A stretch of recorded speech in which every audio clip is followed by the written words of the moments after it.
associate these. I mean, he's familiar. He's familiar with this, obviously, right? This type of. Oh, it's in his teachings on his research. Does he ever connect them with the Jason storms? saw his like first UFO dude. No, he didn't connect them with the storms. It's more like the ancients, what they wrote and pictograms. Storm. They have a lot of the hexagon-shaped tortoiseshell tiles they found in South Africa. No way. Millions of them. And these are like the tiles that represent on the ships where they come from. Yeah. Well, that's why I'm making a bigger model that's more accurate. Because this one right here, it was perfect oval shape, the outline of it. But the tiles, the design in the middle, were like hexagon, and it was just like it was like an upside down turtle shell, you know. And that's when you told me that you described it was like a tortoise shell. I went, "Ihole," because that's exactly what Dr. Scott says in the ancient Sumerian cuneiform. They call it turdis, T-U-R-D-I-S, turdis, tortoise, and that's the logo that's on the North Pole of Saturn. Well, okay. I just can't get it out of my head how they were right there, just flying all over the area, like really slow, like they were doing an assessment of it, like, you know, seeing what kind of damage it did, like they, you know what I mean? It wasn't like they were just flying by; they were just like looking like they were gathering information. It was like, and right after the storms, it's just I can't get it out of my head that they had something to do with the storms. You know what I mean? That they. I can't let that go, you know. Well, what was the feeling? I mean, did you have goosebumps? Were you terror, or was it calm? What was the feeling that it brought to you? Was it terror? That one day it was just like I couldn't believe what I was seeing. I don't really remember being scared. I just remember being like amazed, like wow, like this is the first time I've ever seen a real UFO, and in kind of like confused over why it was going over our house. There's a whole city, you know, so many better places to be. Why did it pick our street to go over? And at that time I didn't realize that our little, you know, couple block area was the only one that really got hit really hard. And didn't find out till the next day when we were walking that it was a tornado, which I kind of figured it was because the way the wind was blowing sideways with the hail and everything. Yeah. But when we walked, and we walked around your house, we walked around the whole place. We went to the place where everybody got killed and evacuated over here, and all the trees were blown this way, and over here they're blown this way. That is a tornado. Exactly. And that confirmed it for me. And I'm like, man, and I just was amazed how come the news wouldn't mention that, you know. I mean, they're out there filming. Not even close to it. No, they didn't even mention the people that died, but... You know, they, over where I got that figured out because that's for tourism. I mean, if that would have made world news. It took me a long time to figure out why would they not mention the people that died. And then I realized, well, okay, that would have made world news. And then people that probably would have been, you know, planning to come here would have been like, hey, don't go to Vegas because people are getting killed in storms there. That would have screwed up their tourism. Yeah. So that's exactly why they didn't put it on the news, I guarantee you. Yeah. You know? Well, I'm sure. But anyways, did you Brenda told me you made a model of what you saw. Let me see. I want to see. Yeah. Not accurate, but that's what it. Just flying over, just real slow. Can you show it closer? So yeah.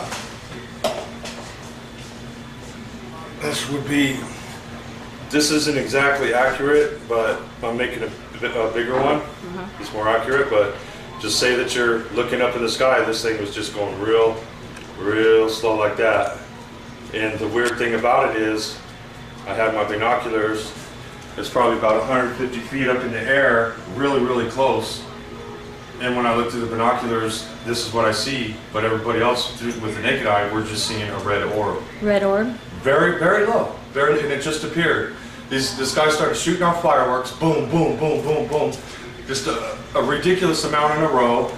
Okay, they're like the medium size you know, the ones that explode, the bottle rockets, whatever, the higher grade, they were exploding, but I'm going to say about three light pole lengths up, maybe about 150, 200 feet, maybe up in the air, they're exploding. And they were just going on forever. This guy had a million of them, man. And then it stopped, and we were all out there watching them. And then, you know, they stopped. So we just kind of like, you know, started looking around, talking to each other. And I look back up there, and there's this red orb right where the smoke is still there from the fireworks. This red orb appears right there. And it's right there where they were exploding, you know, really low. And I'm like waiting for it to explode or, you know, I'm thinking it's another firework. And it's just sitting there still. And at that point, everybody starts noticing it, and it's like, okay, obviously that's not a firework, and everybody's like, what is that? Whoa, that thing's weird. And then it just started moving, and it was perfectly still, so it wasn't no balloon floating, and then it just starts moving, and it gets right above our street, and then it turns and it starts going directly east towards Sunrise Mountain, you know, on our street, and it was going so slow that I had time to run in and grab my binoculars because I knew where they were at. They were on the table, and I knew exactly where they were at. I ran, I was jumping over benches and stuff to get there. I grabbed them real quick. Now, had I not known where they were at and I had to look for them, I wouldn't even bother because I would have missed the thing. Right. But I came right back out, and this thing at that point was just passing my house. And I look at it through the binoculars, and this is what I see. It's not a red light orb anymore. Whoa. I see this detailed. Every line is just detailed. There's no blurriness about it. And I'm looking at this thing going, you know, and I just didn't understand, man. It didn't make any sense to me. And but everybody else is seeing this red light, and they're going, oh, what is it? What is it? And I'm going, you guys don't even have a clue. You got to see this. I'm like running down the street, you know, chasing it. And everybody else is going, oh, it's just a red light. And I'm going, no, it wasn't a red light. And I'm trying to explain this to everybody, but I'm the only one that's seen it. And the only reason that it was that low is because of the fireworks. The fireworks were going off. It you know, sparked this thing's interest. That's why it showed up right there. Had it not been for the sky lighting off fireworks, it would have never been there that low. Because there was a couple that came a couple hours later. They were way high, at least a mile or two up in the sky. Okay. Now, and when we looked at the binoculars with those, and it still appeared to be a red orb. Yeah. So what I've come, the only thing that makes sense to me is from a close-up. You're looking through the binoculars, whatever close-up, whatever their cloak mechanism is, it's not that effective. But the further they are away, the better it works, because I wasn't able to see this as high as it was the next time coming up, but as close as it was that first time, I was able to see this in detail. And I think it was a fluke that thing was actually that close. They probably don't ever want to get that close to the ground, but without that guy setting up the fireworks and sparking its interest, then it would have never been that close to the ground, and I would have never seen that. So did you see this during the storm, before? No, this was right, the storm ended, and everybody started coming out of their houses slowly, so I'm going to say this is about 10 minutes after the storm stopped. Okay. About 10 minutes, and everybody was... How long would you say it lasted around there, stayed that low? The storm? No, that ship. Well, I'm going to give it about a good minute and a half, maybe. Yeah. Before it took off to... No, it was just sitting there still, and then it was sitting there for maybe about 15 seconds, which is actually a long time. If you're sitting there staring at something, that's a long time. And then it started moving very slow, and from that point to get to where it was going towards Sunrise Mountain, the further it got away, the more it kind of just like disappeared. It disappeared, and I was like still looking in the sky going, I know that thing's still up there. It's just, it's got some kind of like, you know, cloak thing going on where it's like blended in with the sky or something, because I knew it didn't just disappear. It had to still be there. And I'm still looking for it, but from that point, I'd say about a minute and a half, because it was going really slow. And that's why I went ahead and ran in the house to grab my binoculars, because I knew I'd have time as slow as it was going. It would still be there. And I did think back to Fire in the Sky. It was some interview with Travis Walton when he described the bottom of the ship that took him. He described it as something like this, because what he said, it was like it wasn't metal. The ship wasn't metal. It was like it was alive. It was like biological. We can't really say that, but like a radiation, plasma. Yeah, and he described this pattern. Was it pulsating? Yeah, like it was heartbeat? alive. Yeah, yeah. Okay. And that's what this looked like. It was like, it just seemed like this was like just radiant. All these were, it was all lit up within itself, but it was like it was alive. Okay. Like the light was flowing through it, you know, okay. and it didn't light up anything. It just lit up itself. So it wasn't like, say, it wasn't like a light to where it would be maybe shining a reflection on a mountain. It didn't do that. It just lit up within itself, you know, and it's just really hard to describe. But how big around do you think it was? About the same size as again Travis Walden described, because the one I'm going to say is about as big as this living room right here. Okay. Maybe a little bit bigger is about how big this thing was. Okay, about 10 by 12 or 20 or something. Okay. And it was just going real slow right after the storm, and everybody just seemed to think that they might have had something to do with the storm, which I have to wonder, because this sounds so crazy, but in Vegas we don't get tornadoes, you know, we don't get that. And this thing started out, I was in the jacuzzi. It was this bright day, it was no clouds, it was a really hot summer day. I was in the jacuzzi, and then all of a sudden just this boom, crap, and the whole sky just exploded. And I was like, okay, that was pretty scary. It was the loudest I've ever heard. And I was like, time to get out of here now. You know, I don't want to be in the water. And all of a sudden it just started getting dark, but not like clouds. Clouds didn't come. It was dark like the sun was going down. It just got dark really quick. And then all of a sudden the wind started blowing really bad, really bad. And then so I go in the house and we're looking out the window, and this wind, all the trees are just starting to go, it starts looking like a hurricane, because all the trees are leaning, and it's just like, things are just going down the street, and I'm like, man, this is like a hurricane. And then all of a sudden, we start getting pelted with, it would turn out to be, we thought it was rain, but it turned out to be hail.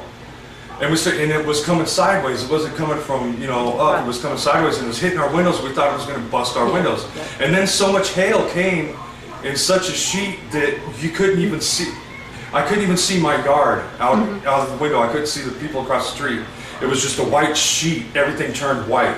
That's how much hail was pelting us, and there was so much of it. It was coming down our pipes and landing on our stove. And our stove was filled up with hail.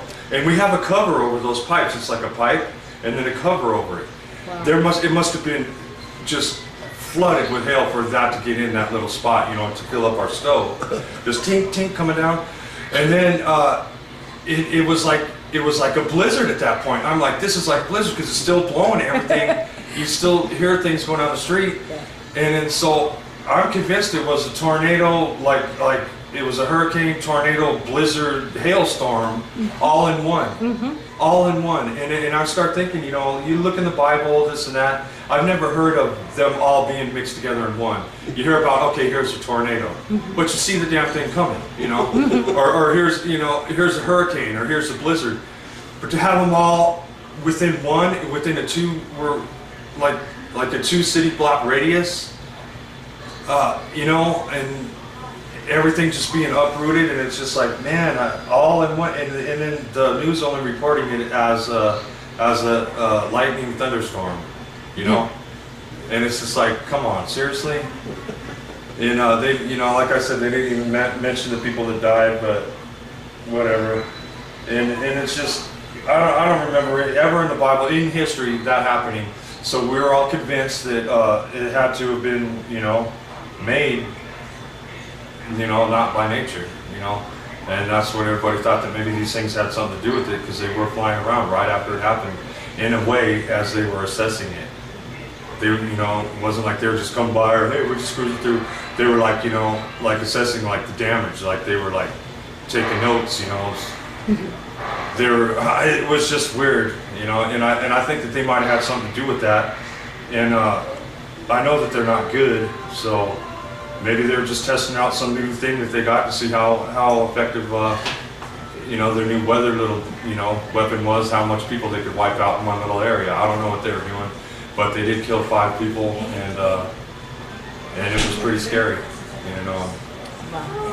And her niece and nephew has seen, he described this thing too, but he just described it as a red and orange glow light in the sky. So he didn't have binoculars, he didn't see the detail like I seen it, but I'm sure it was the same thing. And he only lives a couple blocks up. He's right in this radius right here, and right off Washington. And him and his sister was telling us, they were over at our house last week, that they've been seeing this thing in their backyard flying around. So these things have been flying around ever since then. That storm. Almost on a nightly basis.